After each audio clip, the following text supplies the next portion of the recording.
Romans 10:5. Moses writes this about righteousness that is by the law.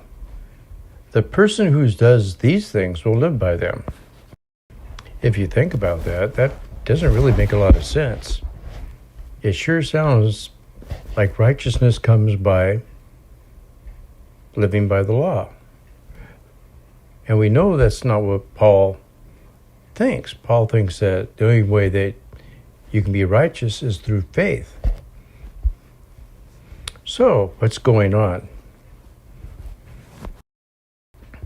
The first thing is where it says live by them. The Greek word there is in, and it has so many different possible meanings that eventually it just dropped out of usage. I think I would prefer to choose because of them. I think we'll see why in the next couple of slides, but I think the idea is that they'll live because of them.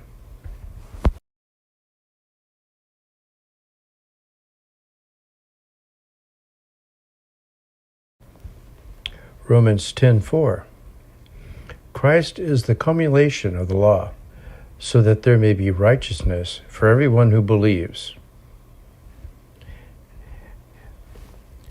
If we look at the third possible meaning of the word translated culmination in Bedek, the goal towards which a movement is being directed, the end goal or the outcome, I think that actually in the context is going to fit better. So I think what that should be translated is, Christ is the goal of the law, so that there may be righteousness for everyone who believes.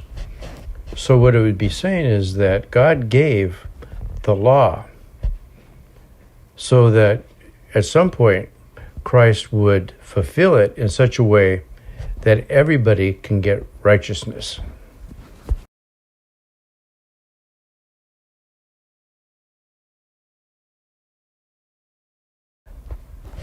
So let's put these two together. Christ is the goal of the law, so that there may be righteousness for everyone who believes. So that's what the law was trying to achieve. Moses writes this about the righteousness that is by the law. The person who does these things will live because of them. The person, not the people, not those that. It's a singular, a particular person. So who is the person? Jesus. So Moses writes this about the righteousness that is by the law. Jesus, who does these things, will live because of them. Remember the picture of the body? So what Paul is saying is because Jesus fulfilled the law, because he kept all the requirements of the law, he deserves to live. So when the body of Christ went down to Hades, because he fulfilled the law, he had the right to come back up and live. And because we were in that body, then we get to come up with him and live with him.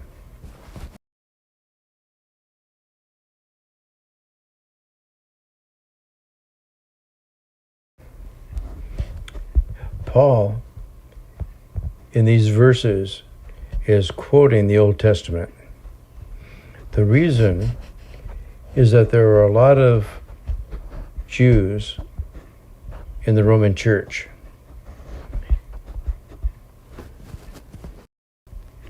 So he's arguing with them that his gospel is basically rooted in the Old Testament.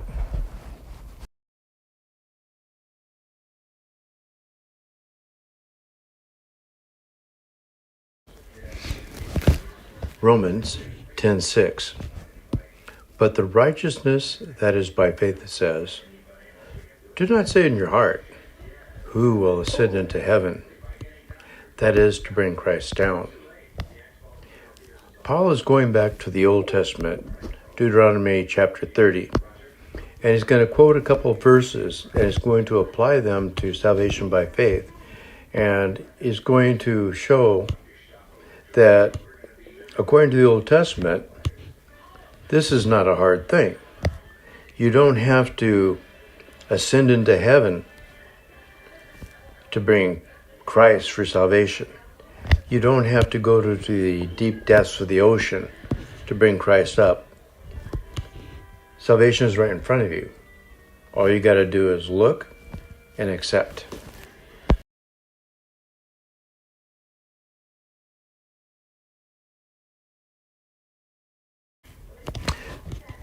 Romans 10:7. Or, who will descend into the deep? That is, to bring Christ up from the dead. What's curious is that when he quotes this, it's not quite the same as what's in Deuteronomy 30:13. In Deuteronomy 13, it says across the sea, and here it's the depth. Slightly different. I looked at the different translations. Most of the Old Testament ones agree with that it's beyond the sea. There is one that says that it is the depth of the sea. I'm not sure what's going on there. I'm not sure if it's a textual difference between the Septuagint and the Masoretic text. But either way, it comes out the same. You don't have to cross the ocean in order to get salvation. And you don't have to go to the depths of the Mariana Trench to get salvation.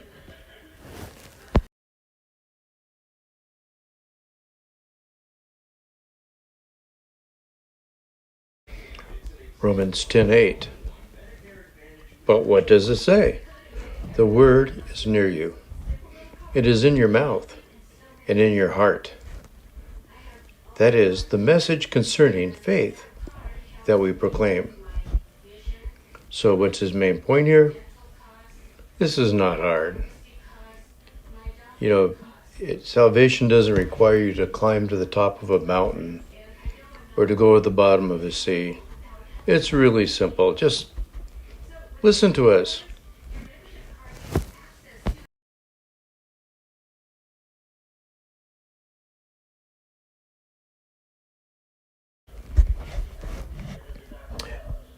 Next week, we will see where Paul goes back into the Old Testament to show that everybody can be saved by faith, not just the Jews.